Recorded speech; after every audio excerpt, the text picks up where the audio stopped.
નમસ્કાર મિત્રો, સ્વાગત છે તમારું આજની આ એક નવી વિડીયોમાં। મિત્રો, આજે આ વિડીયોમાં આપણે વિશ્વ પ્રસિદ્ધ મોઢેરાના સૂર્ય મંદિર વિશે વાત કરીશું। ગુજરાતમાં વિશ્વ વિખ્યાત સૂર્ય મંદિર મહેસાણા જિલ્લાના બહુચરાજી નજીકના મોઢેરા ગામમાં આવેલું છે, જે સતયુગમાં મહરકપુર ગામે જાણીતું હતું। ત્યાં પૌરાણિક વેદકાલીન સૂર્ય મંદિર છે। આ મંદિર પુષ્પાવતી નદીના કિનારે આવેલું છે। મિત્રો, એવું અનુમાન છે કે આ મંદિરનું નિર્માણ સમ્રાટ ભીમદેવ સોલંકી પ્રથમે કરાવ્યું હતું, જેની પૂર્તિ એક શિલાલેખ કરે છે, જે મંદિરના ગર્ભગૃહની દિવાલ પર છે, જેમાં લખવામાં આવ્યું છે કે વિક્રમ સંવત 1083 અર્થાત 1025-1026 ઈસવીસન પૂર્વ આ એ જ સમય હતો જ્યારે સોમનાથ અને તેની આસપાસના વિસ્તારોને વિદેશી આક્રમણ કરતા મહેમૂદ ગજનીએ પોતાના કબજે કરી લીધો હતો। ગજનીના આક્રમણના પ્રભાવના આધીન થઈને સોલંકીઓએ પોતાની શક્તિ અને વૈભવને ગુમાવી દીધી હતી। સોલંકી સૂર્યવંશી હતા। તેઓ સૂર્યને કુળદેવતાના રૂપમાં પૂજતા હતા, તેથી તેમણે પોતાના આદ દેવતાની આરાધના માટે એક ભવ્ય સૂર્ય મંદિર બનાવવાનો નિર્ણય કર્યો, અને આ પ્રકારે મોઢેરાના સૂર્ય મંદિરે આકાર લીધો। ભારતમાં વિખ્યાત 3 સૂર્ય મંદિર છે, જેમાં પહેલા ઓડિશાનું કોણાર્ક મંદિર, બીજું જમ્મુમાં સ્થિત માર્તંડ મંદિર અને ત્રીજું ગુજરાતનું મોઢેરાનું સૂર્ય મંદિર। મિત્રો, શિલ્પકલાના અદ્ભુત ઉદાહરણ રજૂ કરનારું આ વિશ્વ પ્રસિદ્ધ મંદિરની સૌથી મોટી ખાસિયત એ છે કે સમગ્ર મંદિરના નિર્માણમાં ક્યાંય પણ ચૂનાનો ઉપયોગ નથી કરવામાં આવ્યો।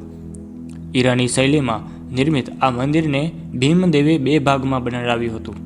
પહેલો ભાગ ગર્ભગૃહનો અને બીજું સભા મંડપનો છે। મંદિરના સભા મંડપમાં કુલ 52 સ્તંભ છે। આ સ્તંભો પર શ્રેષ્ઠ કારીગરીના વિવિધ દેવી દેવતાઓના ચિત્રો અને રામાયણ અને મહાભારતના પ્રસંગોને કોતર્યા છે। આ સ્તંભોની નીચેની તરફથી જોતા તેઓ અષ્ટકોણાકાર અને ઉપરની તરફ જોતા તેઓ ગોળ દેખાય છે। આ મંદિરનું નિર્માણ કંઈક એ રીતે કરવામાં આવ્યું છે કે જેમાં સૂર્યોદય થતાં સૂર્યની પહેલી કિરણ મંદિરના ગર્ભગૃહ પર પડે। સભા મંડપની આગળ એક વિશાળ કુંડ આવેલો છે, જેને લોકો સૂર્યકુંડના નામે ઓળખે છે। સોલંકી યુગના ભવ્ય મંદિર સ્થાપત્યનો ઉત્તમ નમૂનો એટલે સૂર્ય મંદિર।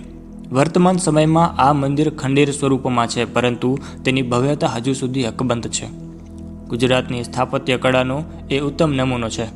મહંમદ ગજનીએ તેને ખંડિત કર્યું હતું। મંદિરમાં જવા માટે ઘણા પગથિયા છે। ગર્ભગૃહ અને મંદિરની દિવાલો વચ્ચે પ્રદક્ષિણા પથ છે। સભા મંડપ મોઢેરા મંદિરનો સૌથી સુંદર અને કલાકારીથી ભરપૂર વિભાગ છે। હવે ભગવાન સૂર્યની મૂળ પ્રતિમા તેના સ્થાને રહી નથી, પરંતુ અનંત સ્થાન ઉપર સૂર્યની વિવિધ પ્રતિમાઓ જોઈ શકાય છે। મિત્રો, ઇતિહાસમાં પણ મોઢેરાનો ઉલ્લેખ જોવા મળે છે। સ્કંદ પુરાણ અને બ્રહ્મપુરાણ અનુસાર મોઢેરા નજીકનો વિસ્તાર પ્રાચીન સમયમાં ધર્મરણ્ય તરીકે ઓળખાતો હતો। આ પુરાણો અનુસાર જ્યારે ભગવાન રામે રાવણનો વધ કર્યો, ત્યારે તેમણે વરિષ્ઠ ઋષિને એવા સ્થળ વિશે પૂછ્યું કે જ્યાં તેઓ બ્રહ્મ હત્યાનું પાપ ધોઈ શકે। વરિષ્ઠ મુનિએ તેમને ધર્મરણ્ય જવા કહ્યું। આ એ જ ક્ષેત્ર આજે મોઢેરાના નામે ઓળખાય છે। મિત્રો, 21મી સદીના આરંભમાં સૂર્યોદયની નવી સપ્તાહદી મોઢેરાના સૂર્ય મંદિરમાં ઉજવવામાં આવી હતી। પ્રાચીન કાળમાં પણ અહીં નૃત્ય અને સંગીતની ઉજવણી થતી હતી। મંદિરની પૂર્વ તરફ એક નાનકડું તળાવ આવેલું છે।